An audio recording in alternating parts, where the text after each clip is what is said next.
When you're faced with a mugging or other property crime, you've got to watch out for the trailing accomplice. Want to take your knowledge beyond the narrated videos? Join us on Active Self-Protection Extra and subscribe for multiple videos every week to help you get better in your defensive skills.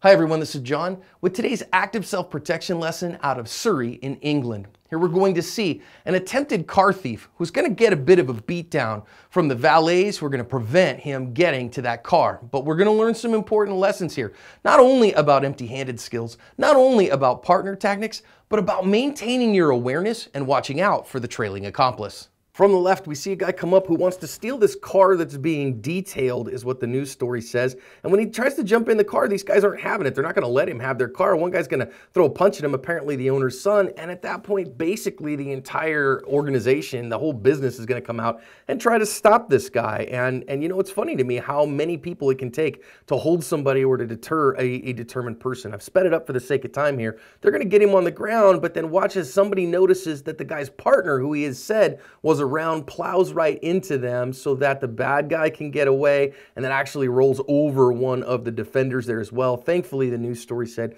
nobody was badly hurt, though the bad guys were not apprehended as far as I know in this one, and the cops are still looking for him. Think about some lessons out of this one for all of us. Number one, as this guy comes around, he wants something. Boy, we talk all the time about not using deadly force to protect property, but you certainly can use physical force to protect property. You don't have to let somebody steal your car. Somebody's like, hey, give me your car. You can say no, and if they want to get physical about it, certainly use physical force. Then I want to talk about, partner tactics here and working as a team. These guys are all together trying, it's 5-on-1 for the defenders here. So talking to each other, telling one another what the best thing to do, incredibly important so that you work the most effective means to get somebody on the ground. Now, I do love that as these guys are paying attention, that a couple of them are paying attention to what else is around them. You notice the one guy who just stood up paid attention to what was going on around him. Yes, when you're in a fight, you're going to be paying attention to what's going on and focused there, but don't be so focused there that you don't see additional threats. And that's what gave everybody the split second to get out of the way of the car so that there was some scrapes and some bruises and stuff.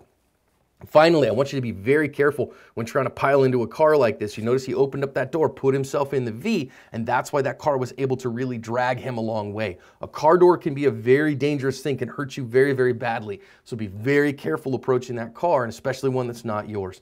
All things considered, these guys did an all right job. Some dangerous stuff going on here, though, so let's be careful, do things the right way, and cover our asp.